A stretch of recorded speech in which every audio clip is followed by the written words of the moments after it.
Give us a sense of your growth targets for the economy this year, and given, of course, that we did slip below 7% last year, how confident are you that the economy will be able to grow at 7%, at least 7%? Well, we are still quite confident that the economy will do very well, and that's still our target.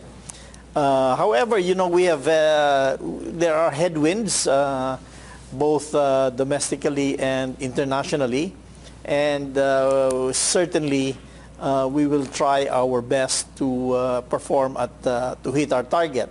I also need to bring up that last year, we all know, of course, a series of rate hikes out of the Bangko Sentral. How worried are you that those start to drag on growth this year? And just in case, of course, these headwinds, including some of the tightening that you put in place last year, do come to fruition this year, are there any specific measures that you are prepared to maybe deploy and put in place to shore up growth? We are very confident that this year we will hit our inflation target of between 2 to 4%.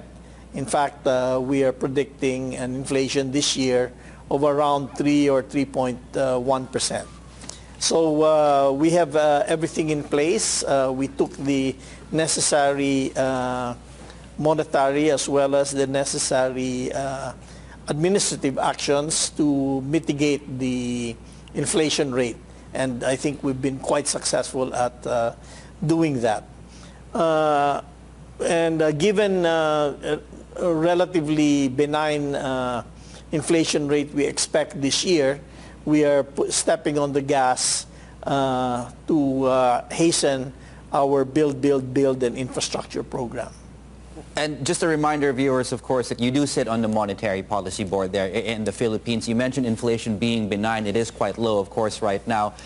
If, assuming inflation stays where it is, perhaps even moderating further into the rest of this year, do you think the central bank should at least consider or even discuss the possibility of taking rates down in 2019?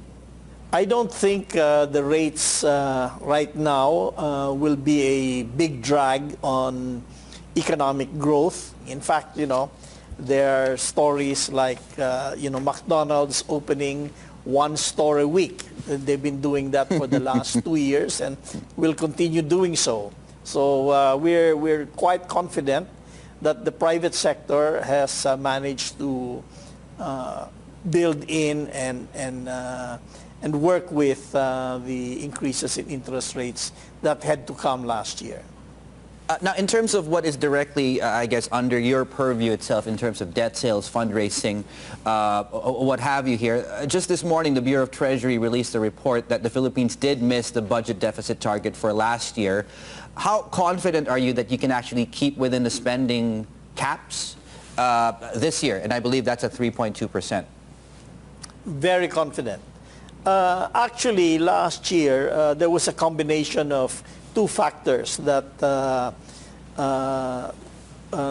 led to the slight increase in the deficit. At any rate, this deficit is certainly very manageable, and this year we are again looking at a 3% of GDP deficit.